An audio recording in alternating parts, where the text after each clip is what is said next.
একটা মুখর হাসল নদীমাতা জেলা 7টি ইউনিয়ন নিয়ে গঠিত। বর্ষা মৌসুম এবং পূর্ব মৌসুমে ধান উৎপাদিত হয়। সর্ববাজারীরা প্রভাবশালীর সহযোগিতায় আজকে ছাত্র জনতার প্রতিনিধি স্বাধীনতা আজকে অর্জিত করেছেন সেটা সমন্বয় বিশিষ্ট সাংবাদিক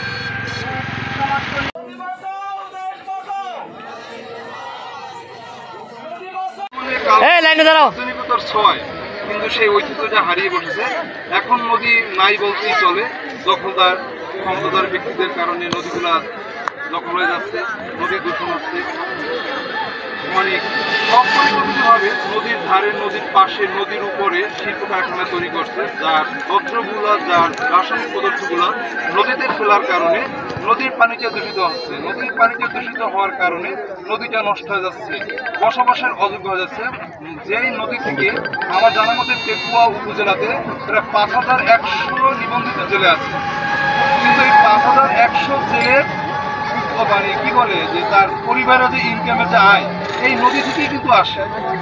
এই নদী থেকে যদি আমরা বাঁচাতে না পারি, এই নদী থেকে যদি আমরা মেরে ফেলি, তাহলে এই 5100 পরিবারের কিন্তু জীবিকাটা বন্ধ হয়ে যাবে। তাহলে এটা আমাদের জন্য কোনোভাবেই কাম্য নয়। আমি আমার মতো 2জন ব্যক্তির জন্য এত মানুষের রিজিকের ব্যবস্থা বন্ধ হয়ে যাবে, এটা কখনই বোধগম্য নয়।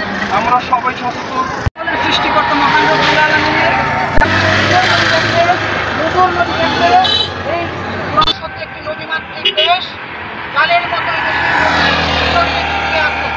রয়েছে। তাদেরকে যখন পড়াশোনা করতে বাংলাদেশের অনেক জায়গায় সংগ্রহ করি এবং তথ্য সংগ্রহ করে আমরা জেলেদের তালিকা তৈরি করি। আমরা কখনো মেম্বার বা আমরা চেয়ারম্যানের কাছ থেকে আমরা তালিকাটা নেই না। আমাদের অফিস স্টাফ থাকে, তারা নিজে গিয়ে যারা ব্যক্তি যারা গিয়ে তারা সেই তালিকাটা সংগ্রহ করে সৎ এবং যোগ্য। বিশ্ব নদী দিবস উপলক্ষে নদীর তীরে রাখায় আমরা ধারা পেকুয়ার আয়োজনে আজকের এই বিশাল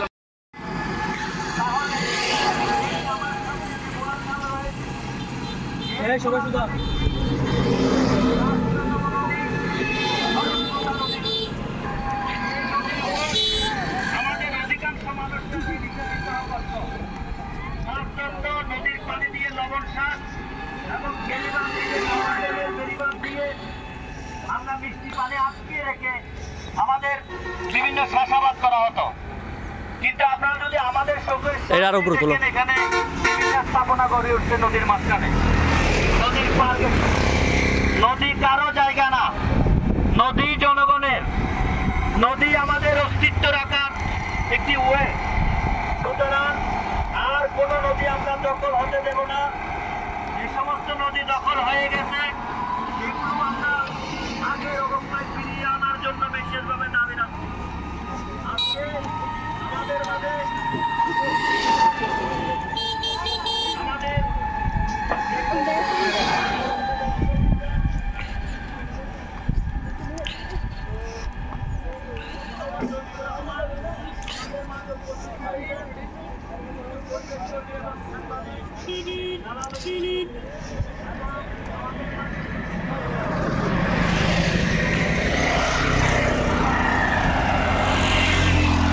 রয়েছেন।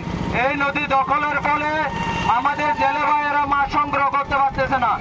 আমাদের এখানে পেকুয়ার মধ্যে পেকুয়া ঐতিহ্য হচ্ছে লবণ চাষের জন্য। আমরা নদী দখলের ফলে লবণ চাষরা ঠিক মতো লবণ পাচ্ছে না। ধান চাষের জন্য আমাদের পানি প্রয়োজন, যার মাধ্যমে আমাদের নদীর মাধ্যমে পানিগুলো আসা হয়। নদী দখলবাজদের কারণে আমাদের এই ধান চাষের পানি সঠিক মতো দেওয়া হচ্ছে না। আমরা এটার প্রতিবাদে আজকে হচ্ছে নদী দিবস উপলক্ষে আমরা এই আন্দোলনটা গড়ে তুলেছি। আমরা সবাই একই সাথে প্রতিবাদ তুলব।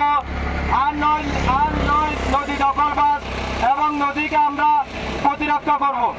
নদী বাঁচাও, দেশ বাঁচাও। নদী বাঁচাও, নদী বাঁচাও, দেশ।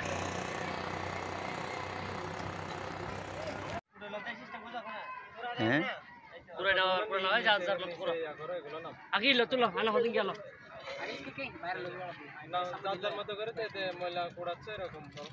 ওই যে প্লাস্টিকগুলো আর কি ছবিগুলো ওই তেরার উপর জুড়ি দাও, ওই তেরার উপর জুড়ি দাও।